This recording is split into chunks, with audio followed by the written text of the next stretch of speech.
Hello there, this is Eric from the Lakeside Gamer. Today we're going to look at the board game Clue and look at how to play the game as well as some strategies that I use when trying to figure out who done it. The premise of the board game Clue is that Mr. Body was murdered by one of the players that are on the board. And the players need to go around to the various rooms to figure out which person did it, with which weapon, and in which room. So at the beginning of the game, the first thing you do is you take the different things that you're trying to figure out, the suspects, the person who is the killer, the locations, and the weapons, and you randomly choose one of those to go into this confidential file. So you do this secretly and randomly, so I'll put these upside down and just pick one out. I will not look at that person. Do the same thing with the rooms. Randomly pick one out, face down where we can't see it, and same thing with the weapons. Randomly pick one out of there. Again, I don't know which is which, and then I will secretly put them inside the case file. So I'll get that set up, and from there we will then distribute the cards to the players. So when setting up the game, after you put the cards secretly in the confidential file, then you distribute the remainder of the cards to the other players, and you typically keep them fairly even in terms of who has characters and weapons and rooms. So you take one of the stacks and distribute it evenly.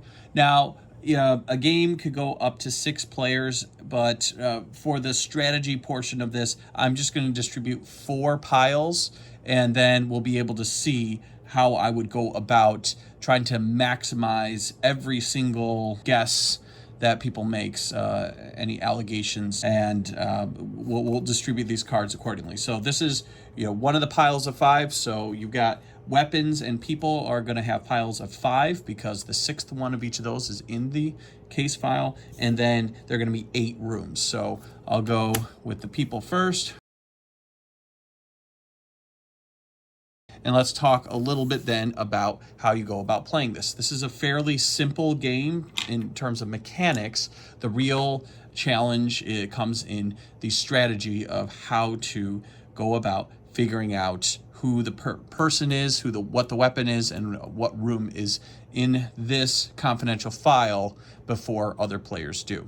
So you'll go on your turn, you'll roll 2 dice, and when you do, you'll move your character. So let's just say that I am taking on the role of Miss Scarlet. I can go up to 9. 1, 2, 3, 4, 5, 6, 7, 8, 9. I could go into this room, the lounge.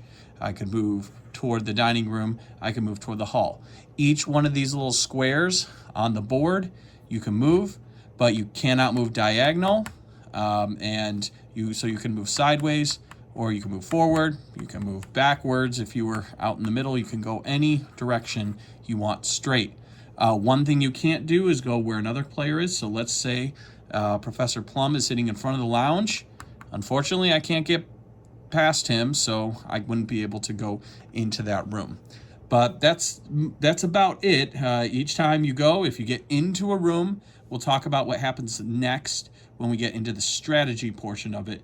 But you really just move around until you get to one of these locations, okay? So let's get into some of the mechanics and strategy behind figuring out what is in the confidential little packet. Okay, there's one person in there, there's one weapon, and there is one room inside. So when I have this little piece of paper that's got all of the options available to me, the first thing I'm going to do is look at my own cards.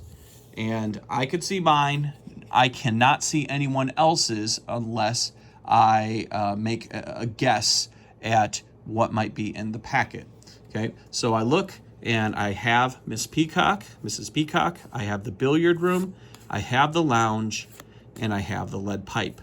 So on my card, I can cross all of those out. So those things I now have on my card crossed out. Now, oftentimes, most of the people I play with, they just continue to make X's in this manner whenever they figure something out.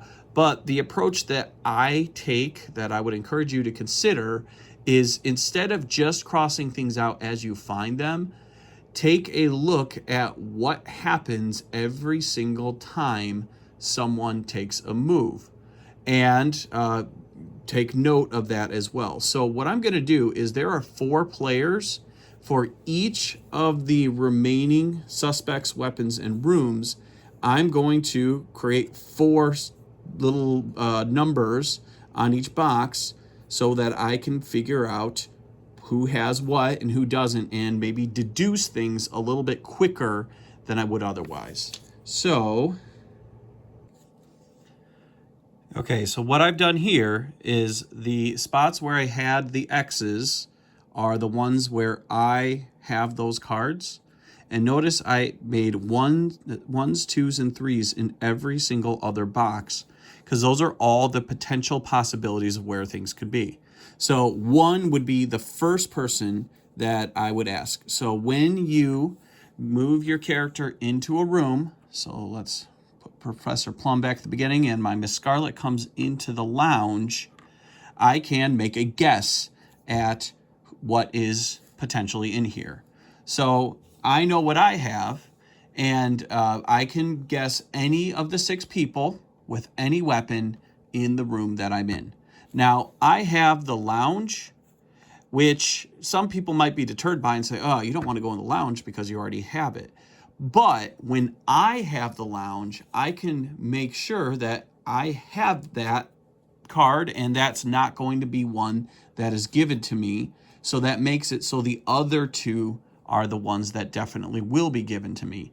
And if I have the good fortune that no one else is able to give me either of the other 2 cards, then I know that those would be cards that were in here if I don't have them in my hand. So let's say it was Mr. Green in the lounge with the candlestick.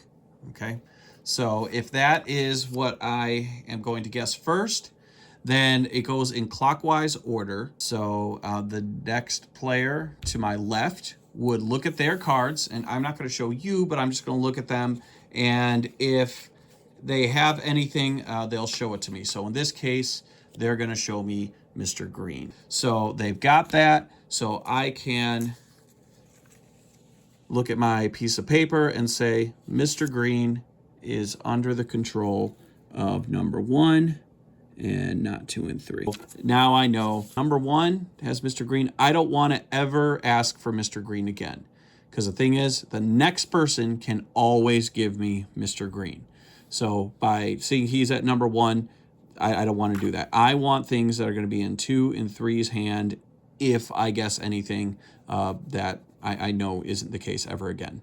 Okay, so we have figured out Mr. Green. So let's say now the second player is going to be Mrs. White, and she goes into the hall and she guesses the revolver. So the key here now is, because I put this down, normally I wouldn't be able to do too much with the other person's guess, but now I can keep track of what other people are doing.